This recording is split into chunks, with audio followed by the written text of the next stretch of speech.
Well, joining me now is media lawyer Phil Sherrell, who's an associate at the international law firm Eversheds. Phil, tell us about the mechanics of a case like this. If someone feels they've been wronged in the media, how does it go from that point to a settlement like the one we're talking about today?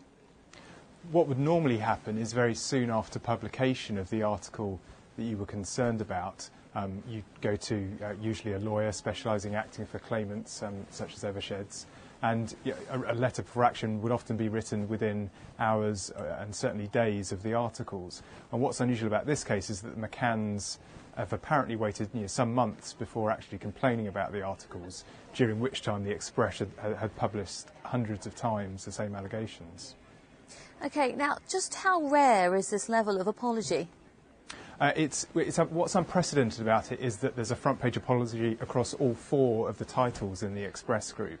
So the two papers today, the Express and the Star, and then their Sunday sisters are going to publish the apologies again on Sunday. There's only been one front page apology that I'm aware of in English libel history, which my colleagues acted on at Eversheds actually, which was for Elton John in 1987, where the whole of the front page of The Sun was a picture of Elton with the headline, "Sorry Elton," across the top.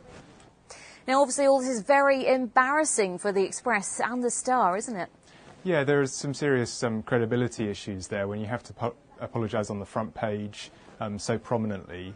Naturally, it will make readers wonder whether what they read is true, particularly because it's so unprecedented. Now, what about the amount of money? How surprised were you with the size of the payout? I'm actually not particularly surprised because of the level of repetition of the allegations. There's an understanding in English libel law nowadays that damages are relatively small. There were times in the 1980s, in the Elton John case I mentioned, where multi-million pound awards were quite common. Nowadays it's quite hard to get more than £215,000, £220,000 over one set of allegations. But here, because the Express has repeated them again and again, and of course we're talking about allegations which are extremely serious. The McCanns were accused of being in some way involved in the abduction of their daughter. So it doesn't get much worse than that. So the level of damages is not particularly surprising. Of course. And what kind of message does this send to the tabloids and the media in general? Well, one has to exercise caution. I mean, it's fairly easy to see in hindsight that the media were whipped up into a frenzy over the McCann story, and particularly over summer as the story moved on. There wasn't much else happening. And it's been said that the Express reporters were perhaps under some pressure to create news. They were camped out in Portugal, something had to be written, and perhaps with hindsight there wasn't enough scrutiny, perhaps at the editorial level, as to what was actually being said. And of course there'll be messages too to others like the McCanns who feel they've been unfairly treated by the press. What can they glean from this whole experience?